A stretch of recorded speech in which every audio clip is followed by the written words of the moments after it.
Hello, everyone, and welcome to my NFC East division preview for the 2024 NFL season. I'm Alex, and I'll guide you through this division, which seems like it's a two-dog race. There are two tiers in this division, I will be honest right up front. And if you have been following football as of late, you know exactly where this is headed. But I think it's still an interesting division to go over anyways, because there might be a couple things that might surprise you.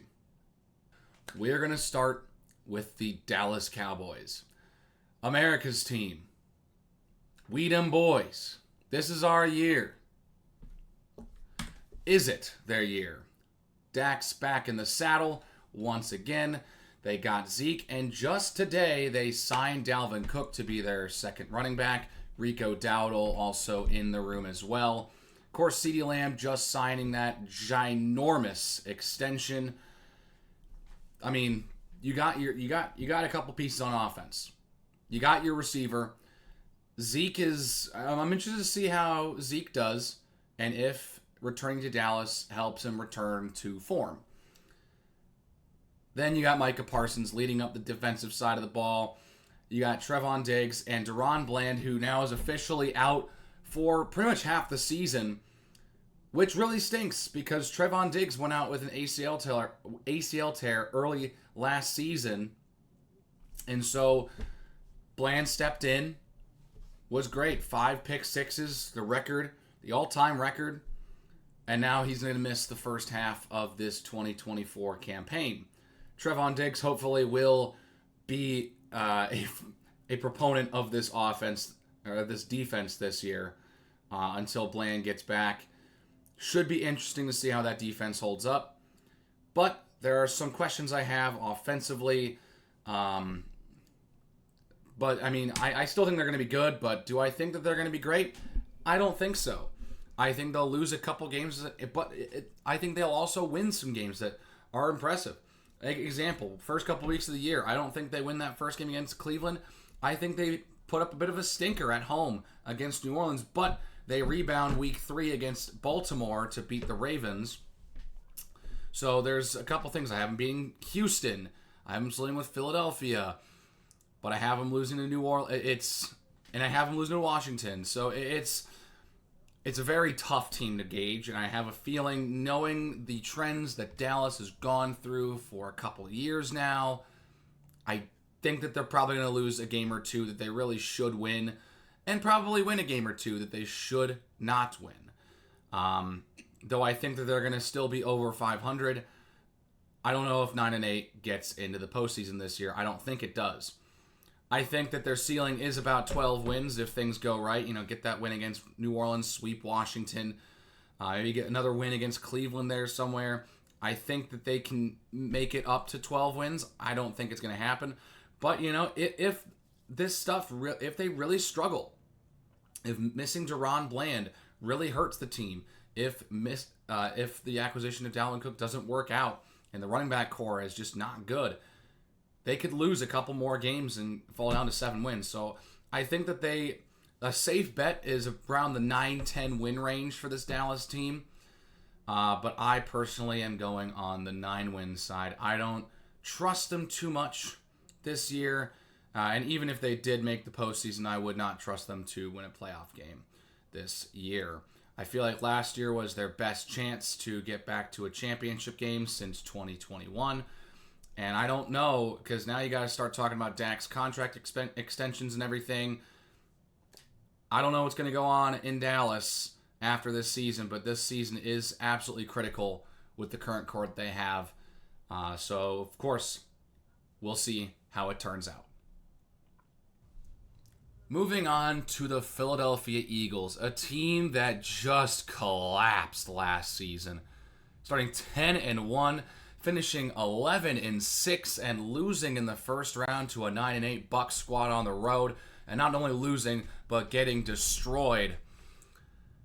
This is an ultimate rebound year for the Eagles. They need to put that collapse behind them and find a way to return to the top of the NFC East.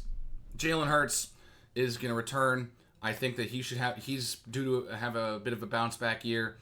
after that struggle, after that tough end of to last season. The big acquisition, Saquon Barkley. I mean, this is huge for the running room. I know Jalen Hurts has been doing a great job on those short yardage scenarios, running the football, but I think having Saquon Barkley is going to improve this offense a ton. Of course, you have A.J. Brown and Devontae Smith, possibly the best 1-2 punch in the league, possibly, depending on who you talk to. And then you just got Jahan Dotson from Washington, who could be a good third option. And I like their defense. I like Josh Sweat. I like Jalen Carter. I like Jordan Davis. And I like Darius Slay and C.J. Gardner-Johnson's back. I like this team. This roster is very complete. But the stench of what happened last season, at the end of last season, is really going to hurt. They're what many people think they're going to do this season. I think they will rebound. Short and simple. I think they rebound. A lot of people, I would assume, are going to pick Green Bay to win that Week 1 game in Brazil because Green Bay was on the up and coming at the end of last season where Philly was on decline. I think that Philly has the better roster, and I think that they get that win. But I think they use that momentum. They get a bit of a nice schedule. I think that Washington's a bit sneaky. I feel like Washington might get a game against them this year. Whether that be their home and away game, I don't really know, but I have it as their home, as Washington winning on the road in Philly this year. But I think that, they have a nice winning streak to end the year. They have a very favorable schedule after that Baltimore game to really help them propel them to that 12-5 record. I think their ceiling's one game more, winning that game against Washington, simple. And if the collapse last year is exactly what continues to happen, I feel like they could have a losing record. Lose that game to Green Bay Week 1, lose to LA, lose to Dallas, maybe again. Maybe lose to Cleveland, Jacksonville, Pittsburgh could beat you. So there are a couple things that could go wrong for Philly. I don't think it will. I think they rebound and pick up 12 wins this year. Next up, we have the New York Football Giants, a team that was very inconsistent. Daniel Jones got hurt early, had to play a lot of Tyrod Taylor and Tommy DeVito. They were in a couple games, won a game against Green Bay late in the season, fought against Philadelphia, and then beat them Week 18. They were competitive last year, but is it going to translate to this season? Daniel Jones returns again.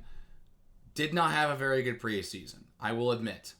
Did not have a good preseason. I don't think there's a single person out there that will admit he did have a good preseason. They lost Xavier McKinney to Green Bay. They did get Brian Burns from Carolina, so to help solidify that linebacking core, which I think is really good. But man, I'm not loving this offense. I really am not. I like the front seven. I like Dexter Lawrence. I like Brian Burns. I like Kayvon Thibodeau. I like what they have going there. But Devin Singletary is your top running back after losing Saquon Barkley. Malik Neighbors, you're putting a rookie receiver into the number 1 spot right from the get-go this season with Darius Slayton and Jalen Hyatt to help out. I don't love this offense, and Daniel Jones isn't necessarily the guy that I've seen outside of that fluky season a couple of years ago. I haven't really seen much from him that tells me he'll elevate the guys on the roster. So, naturally, I don't think the Giants are going to be very good this year. I think they maybe get that win Week 1 against Minnesota, but it's downhill from there. I really don't think that this team is really that good. I like the front seven a little bit, but outside of that, really this team has a lot of holes. It feels like most people are kind of expecting this team to be bad. I don't know if people are expecting them to be this bad, though. I do not think the Giants are going to be very good this year. I don't think they win more than 6 games. Their schedule is not incredibly favorable. I think I have them at 4 wins. I think the only 2 games besides the 4 that I have them winning on this schedule that I think they really could win is that second game against Washington and that game against Carolina. I really don't like this Giants team, I'm going to be honest. And then you just pick one of those games to lose to get to the floor of 3-14. I really don't think that this is the year. I think this is a throwaway here. I think this is a tank season for New York. And it's going to stink because they have Daniel Jones locked up into this contract. They couldn't. But, who knows? Maybe there's someone that shoots up the draft board on the defensive side, in the secondary, or in the backfield, or at receiver again. Who knows what the Giants are going to be doing? They feel a bit lost right now. This is a bit of a throwaway season for me for the New York Giants. I don't think they're going to be very good at all. And finally, we have the Washington Commanders, who disappointed last season. After a couple seasons to start the decade here where they kind of surprised and played around 500 ball, they have regressed back to what we've come to know this team as for the better part of a decade now. And they've got hope. They've got Jaden Daniels. They drafted the kid from LSU, previously ASU. I think he's going to elevate this team immediately.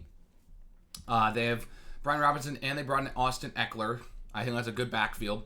I like Terry McLaurin a lot. I think he might be the third best receiver in this division behind A.J. Brown and CeeDee Lamb.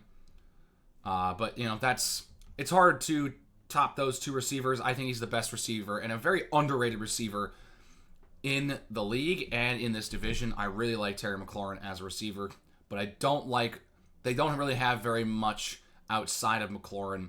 They have Zach Ertz, but he's, getting up there in age, and I'm interested to see what he brings to the table this year in Washington.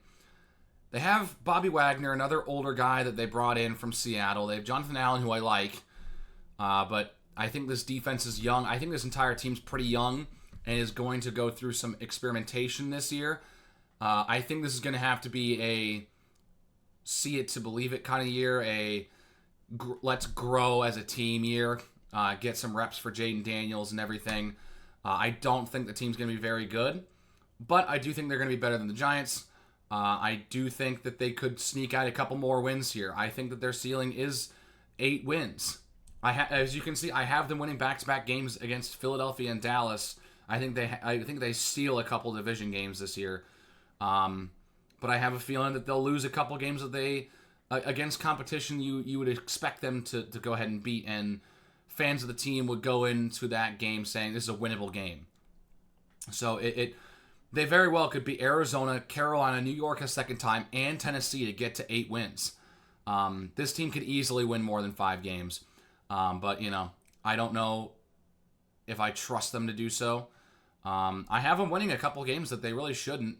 And that, I think, is what those wins will mean more than winning against Carolina or Arizona. And frankly, if they struggle in some of those couple games against weaker competition, but win a few games against what would be considered superior competition, that's a good sign for Jaden Daniels and this team to succeed down the line. So I think that this is a typical rookie quarterback year where the team isn't great around the rookie quarterback and just struggles. I think this is the Bryce Young team of this year in the sense that the rookie quarterback comes into a situation where the team around him is just straight up not that good.